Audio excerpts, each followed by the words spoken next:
Ladies and gentlemen, have you ever wondered what really makes a woman's body melt in your hands? Not just physically, but emotionally. In this video, we're going to explore the hidden art of turning simple touch into unforgettable intimacy. It's romantic. It's a little daring, and it's all about understanding her secret desires rather than just using a technique. Stick with me to the end, because I'll be sharing a few of my own personal stories and some rarely shared secrets in them. And at the end of this video, don't forget to like, subscribe and turn on notifications so you don't miss a single tip.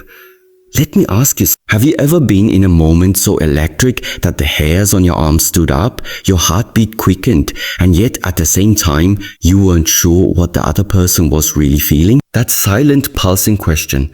Does she want this, or am I just imagining it has crossed more minds than we're willing to admit?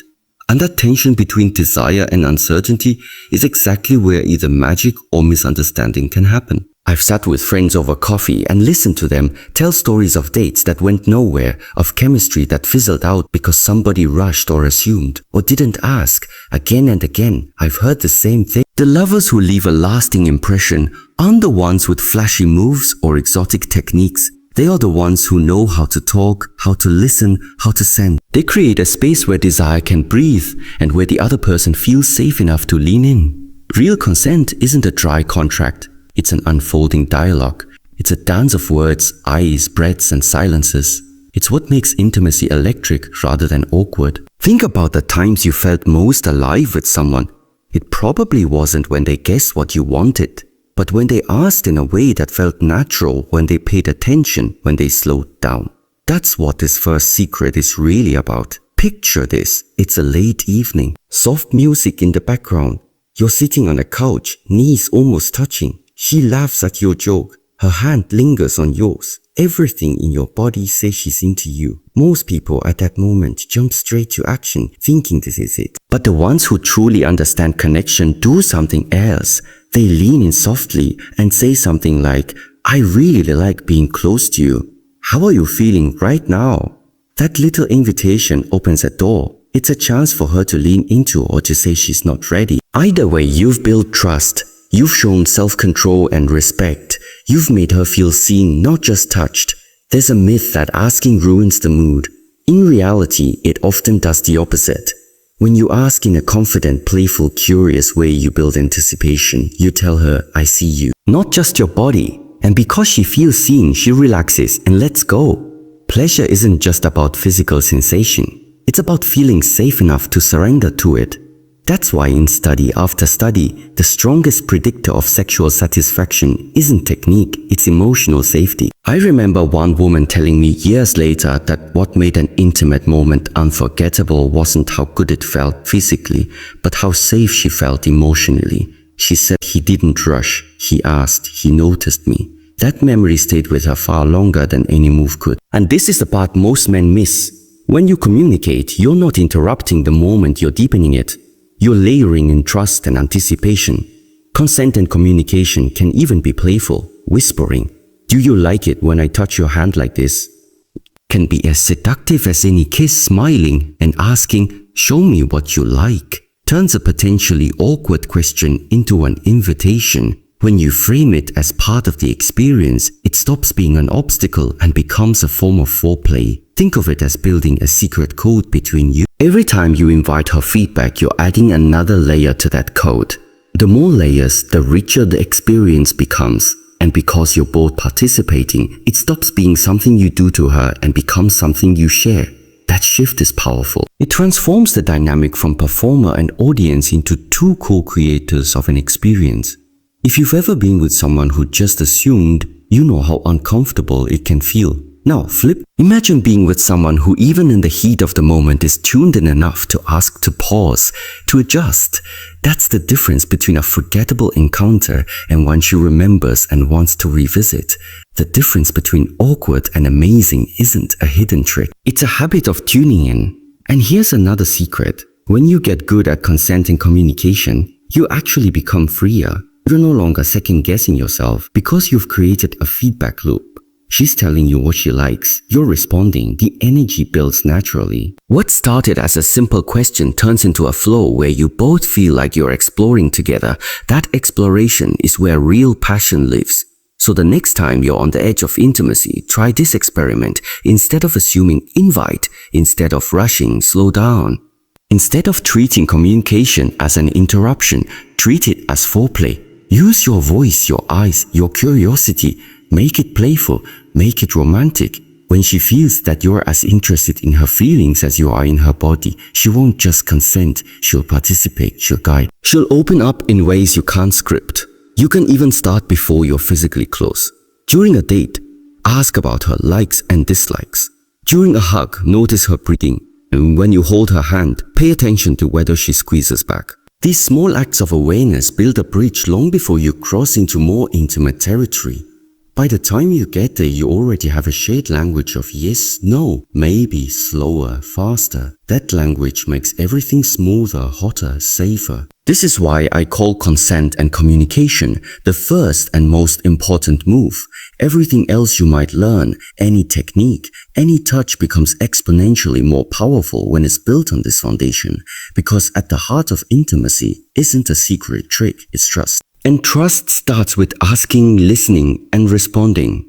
When you approach intimacy this way, you don't just become better at a skill, you become the kind of partner who leaves a lasting positive impression. And that more than any move is what makes someone beg for more. Not because of what you're doing, but because of how you make her feel.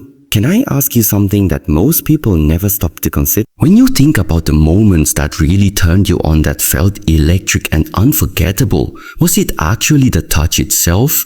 Or was it the build dupe, the looks across the room, the way somebody made you feel before anything physical even happened? Most people will quietly admit it was the anticipation and the emotional pull that made everything else feel so intense. That's the second secret most men miss: connection before contact. I still remember a friend telling me about the first time she met the man who would become her husband. She said it wasn't that he swept me off my feet with some dramatic move. It was that he made me feel like the only woman in the room long before he ever touched me. He noticed small things. The way she tucked her hair behind her ear, the books she liked, the way she laughed at offbeat jokes. By the time they held hands for the first time, she already felt completely safe and drawn to him.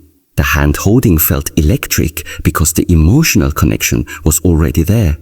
This is where most people go wrong. They think intimacy starts when you cross a physical line. In reality, intimacy begins in the mind and the heart. Every glance, every conversation, every moment of sincere attention builds a reservoir of trust and desire. When that reservoir is full, even the simplest touch feels 10 times more powerful. Without it, even the fanciest techniques can fall flat. Imagine two scenarios. In the first, you meet someone, skip the conversation, rush straight to physical closeness. It might be exciting for a second, but there's an edge of awkwardness. In the second, you spend time listening, building small rituals of connection. By the time you finally hold her hand or brush a strand of hair from her face, she's already leaning in, breathing a little faster, her body and mind primed for closeness. Which scenario do you think creates a moment she'll remember? Emotional connection isn't just about talking. It's about presence. It's about actually being there, eyes open, phone down, energy focused on her. When you do this consistently, she begins to feel that your touch is an extension of how you see her, not just a grab for pleasure. That shift changes everything. It makes her want to be close to you, to open up, to trust you with more of herself. There's also something deeply attractive about a man who can hold back, who doesn't rush. When you resist the urge to leap straight to the physical, you're signaling confidence. You're telling her, I'm not desperate, I'm interested. That calm confidence gives her space to feel her own desire, to lean in voluntarily rather than being pulled. And when she does lean in, it's authentic. That authenticity creates a feedback loop. She feels safe, she feels wanted, she feels excited. You feel her excitement and respond. Now you're both co-creating the moment rather than one person trying to make something happen. Think of a great romantic film. The reason the first kiss makes audiences gasp isn't because of the mechanics of the kiss. It's because of all the build-up, the glances, the near misses, the tension. You can create that same effect in real life by learning to slow down and cultivate emotional closeness before physical closeness. Compliment her, genuinely share stories, listen to her dreams, make her vain, make her laugh. These are not small steps. They're the foundation. When you finally do reach out and touch her hand, her neck, her back, it won't feel like a random move. It will feel like the natural next step in a story you've both been writing together. I've even seen this in long-term relationships. Couples who prioritize emotional connection, date nights, small surprises, honest conversations report far better physical intimacy than couples who treat affection as a purely physical act. Why? When a woman feels emotionally close, she's more relaxed, more adventurous, more attuned. Touch becomes an extension of trust, not a test of it. So how do you build this kind of connection? Start by being curious, ask open-ended questions, notice what lights up her eyes. Share a bit of yourself too. Vulnerability breeds intimacy. Let her see your sense of humor, your passions, even your nervousness. Paradoxically, letting her see your humanity makes you more attractive, not less. It tells her she's safe to be herself around you. That safety is the soil where desire grows. Then pay attention to timing. Don't just think about moves, think about moments. Maybe she mentions she loves a certain song. Later, you send her a link to a live version. Maybe she's stressed from work. You offer a listening ear before you ever think about a touch. These gestures show that your interest isn't transactional. They show you value her whole being. By the time you're physically close, she already associates you with care, attention, and positive feelings. Her body responds accordingly. This isn't manipulation, it's respect. It's also, ironically, the surest way to create the passion and intensity most people are chasing. Because when someone feels safe, seen, and desired, they don't hold back. They want to explore with you. They want to feel your touch. They're not just consenting, they're actively participating, guiding, encouraging, responding, and that's when intimacy becomes truly unforgettable. Think about your own experiences. When did a simple brush of a hand feel electric when you were already emotionally invested? When did a more overt gesture fall flat? When the emotional groundwork wasn't there. This is your evidence. Connection first, contact second. So the next time you're with someone you're attracted to, treat emotional connection as part of the seduction, not as a separate chore. Make it playful. Tease her mind. Make her laugh. Share her secret. Ask her about hers. Hold her gaze a second longer. Soon, like you're discovering a new world. Every small act of attention is a thread. The more threads you weave, the stronger the bond. And when the bond is strong, even the lightest touch can feel like magic.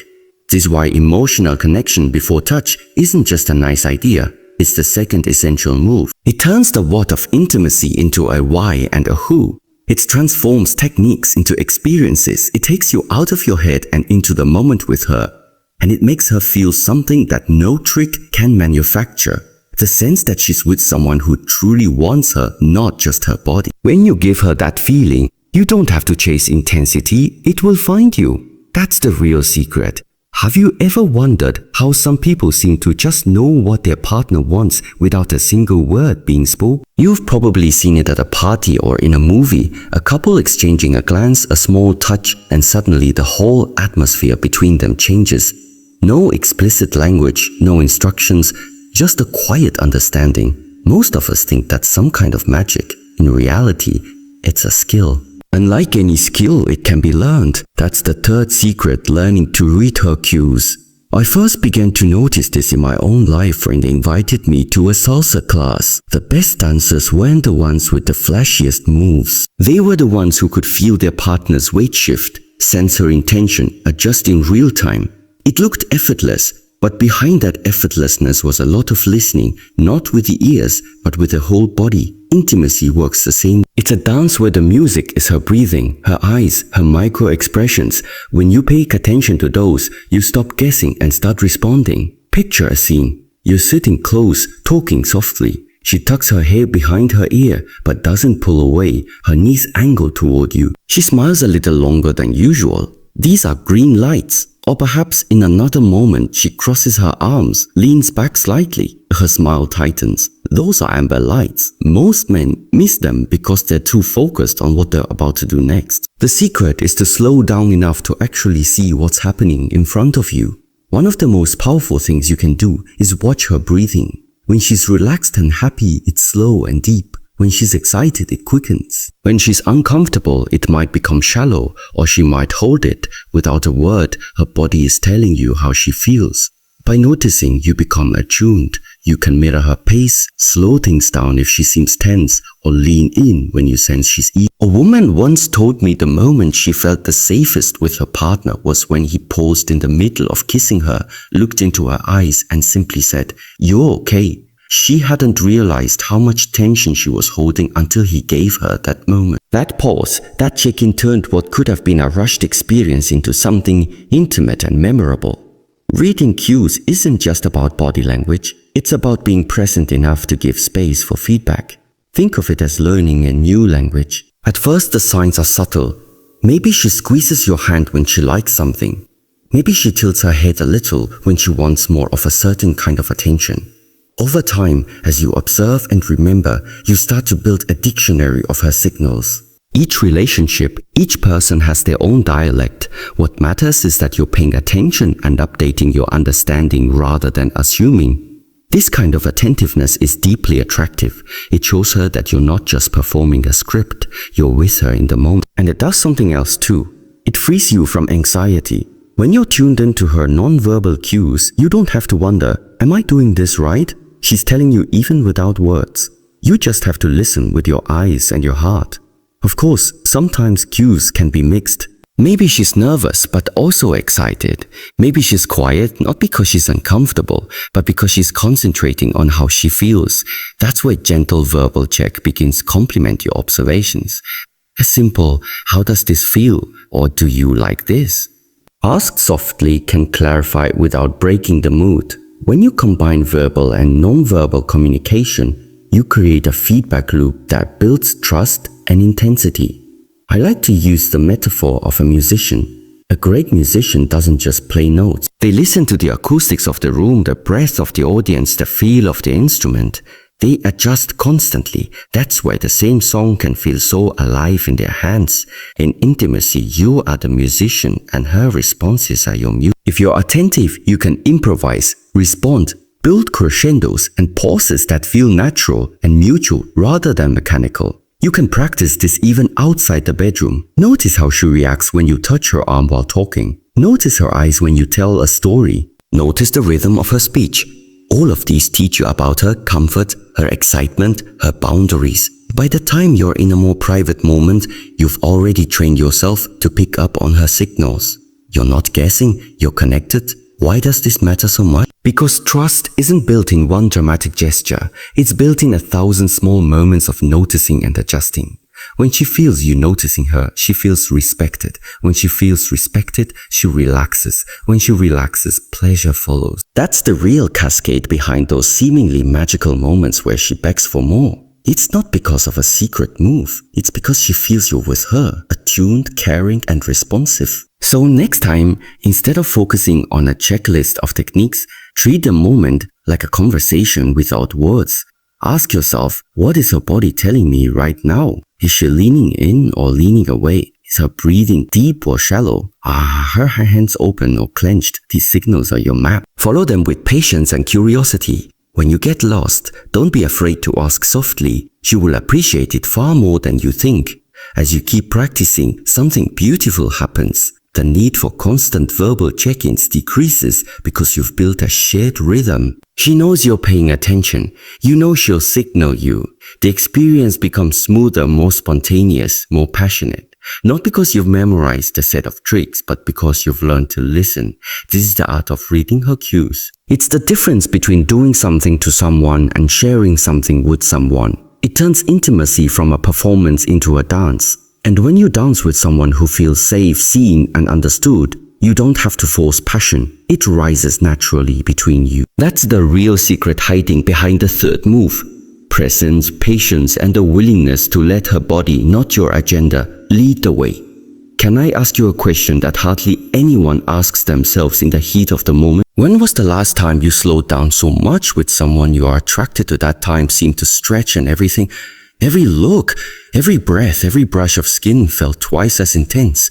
Most of us, we are in a hurry to get to the next step, to prove something, to cross a finish line that doesn't even exist. And yet, the most unforgettable moments of closeness are rarely the fastest ones. They're the ones where you took your time, where anticipation became its own kind of pleasure. That's the fourth secret, the power of slow, attentive progression. I first noticed this years ago at a dinner party.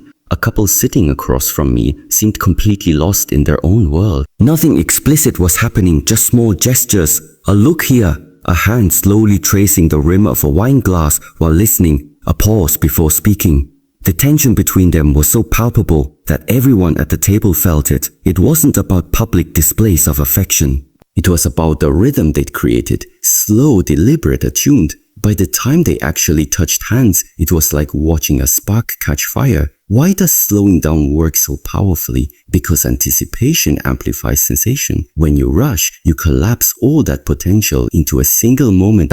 When you slow down, you stretch desire across time. You give each stage its own weight, its own story. Your partner has time to relax, to notice, to lean in rather than brace. The experience becomes something you're both building instead of something you're just doing. Imagine two scenarios. In the first, someone jumps from 0 to 60 in seconds. It might be thrilling for a heartbeat, but it often feels jarring, even invasive. In the second, they take their time. They talk, they laugh, they share eye contact. Maybe a light touch on the hand comes minutes before a hug. Maybe a compliment comes before a kiss. Each step feels like a chapter in a book, building toward a climax rather than skipping straight to it. Which one leaves a deeper memory? Slow progression also signals confidence. It shows that you're not afraid of the space between moments. You're not desperate for an outcome, you're enjoying the journey.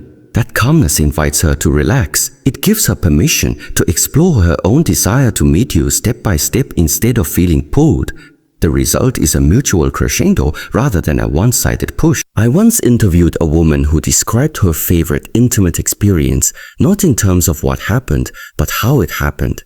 She said, "He didn't rush, he noticed me. Every time I thought he might move to the next step, he paused, smiled, and stayed with what we were already doing a little longer." She remembered the pauses, the eye contact, the softness. She said it made her feel like she was the center of the universe. That feeling, not the specific moves, was what made her crave more. Slowing down doesn't mean being passive or tentative. It means being present. It means noticing her breathing, the way her body shifts, the warmth of her skin, the look in her eyes. It means letting each moment fully register before moving to the next. You can think of it like tasting a fine meal. If you swallow everything in 2 bites, you miss the flavors. When you savor each bite, the flavors unfold, mix, deepen. The same is true of intimacy. This kind of attentiveness is rare in a world that celebrates instant gratification. That's why it feels so special. It turns even small gestures into something charged. A simple caress on the back of her hand can become a promise. A slow kiss can feel like a whole story.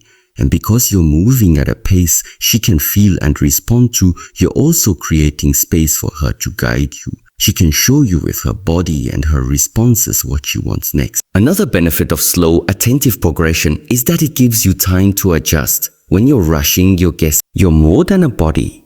That signal turns a fleeting encounter into a bond.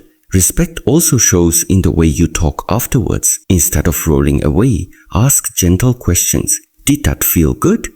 How are you feeling? Do you want to cuddle, talk, or have some space? These are not just polite phrases. They're little bridges of communication that keep connection alive. They tell your partner that you're not just there for your own pleasure, but for the shared experience. I once interviewed a man who thought he was a great lover because he knew all the right moves. Yet when I asked his partners, they described him as mechanical. He was attentive during the act but absent after. They felt used.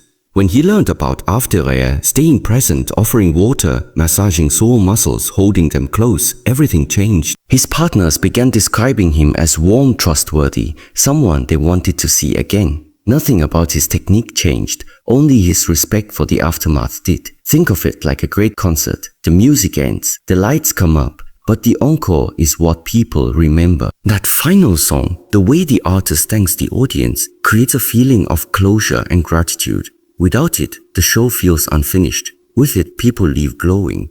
Aftercare is your encore. There are endless ways to practice aftercare, and they don't have to be dramatic. A warm towel, a sincere compliment, running your fingers gently through her hair, asking if she's comfortable, holding her hand while she drifts off to sleep.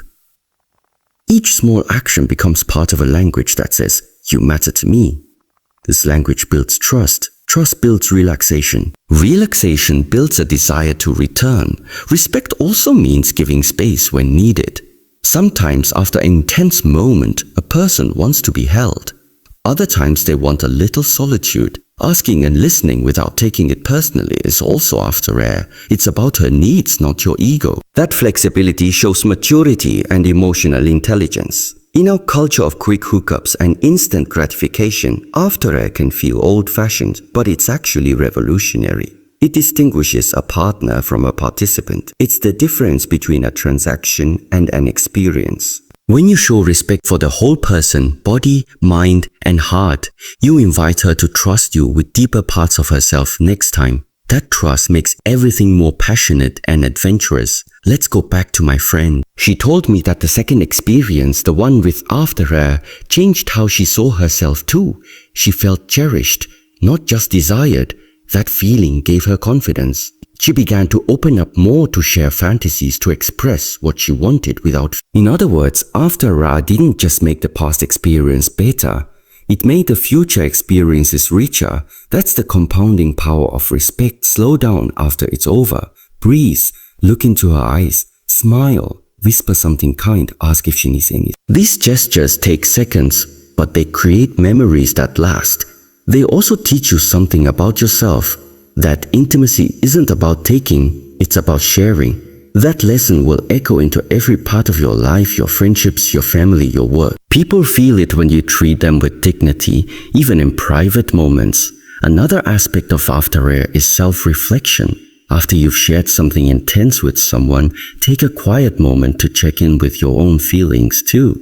Did you respect her boundaries? Did you communicate clearly? Did you enjoy the connection or just the act? This kind of self-check builds integrity and helps you grow into the kind of partner people trust. You don't have to be perfect. You just have to be present. When you care enough to stay, to listen, to soothe, to respect, you set yourself apart from everyone who disappears as soon as the thrill is gone. You become the person she thinks of later with a smile. The person she compares others to. The one she wants to come back to. That reputation is not built on secrets or tricks, but on simple, consistent care. So the next time you're with someone, remember, the moment doesn't end when the motion stops. That's just a halfway point. The final chapters, the cuddles, the conversations, the checking in, the small acts of kindness are what transform intimacy from something fleeting into something profound. Make those chapters count. Let her feel your respect, your gratitude, your humanity. Let her see that for you, she's not just a moment, she's a person. That's the fifth move.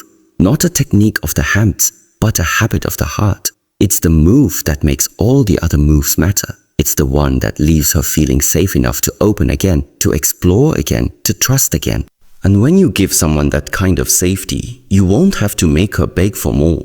She'll want more naturally, not because of tricks or games, but because you've given her something rare, something most people overlook. You've given her the experience of being touched with intention, cared for with gentleness, and respected long after the act is over.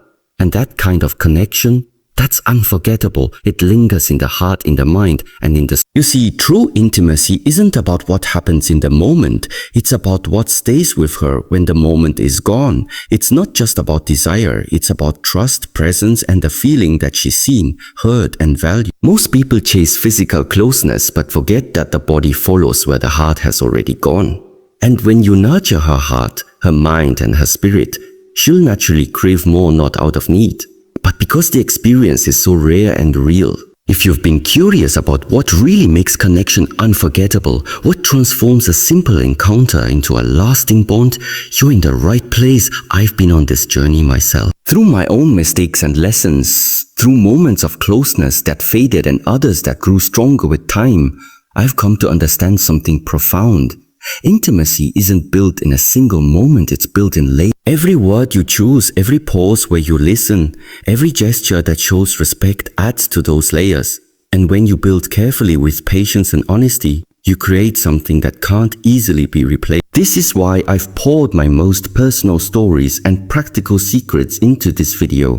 Not theories, not textbook advice, but lessons from real moments, real experiences that shape me. I want to share with you the small details that make a huge difference. Things like how to create safety so she feels free to open up, how to read the unspoken language of connection, and how to leave her feeling more whole instead of empty. Because when someone feels cherished long after the act is over, that's when the bond deepens. That's when intimacy becomes unforgettable.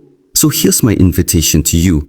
Lean in and take this seriously. If you truly want your relationships to grow, if you want your connections to move from surface level to soul level, then commit to this journey. Don't just skim the surface of what I'm sharing, watch right through to the end. Because that's where I reveal my most private insights, the things I've never talked about publicly before. These aren't just tips. These are practices that can change the way you show up, the way you love, and the way you connect. And once you begin to apply them, you'll notice the difference not only in your relationships, but in yourself. You carry yourself with more presence, more patience, and more power. So before we dive in, make sure you hit like, tap subscribe, and turn on the notification bell. That way, you'll never miss the next piece of insight I share. Together, let's take this journey into deeper intimacy, lasting connection, and unforgettable love.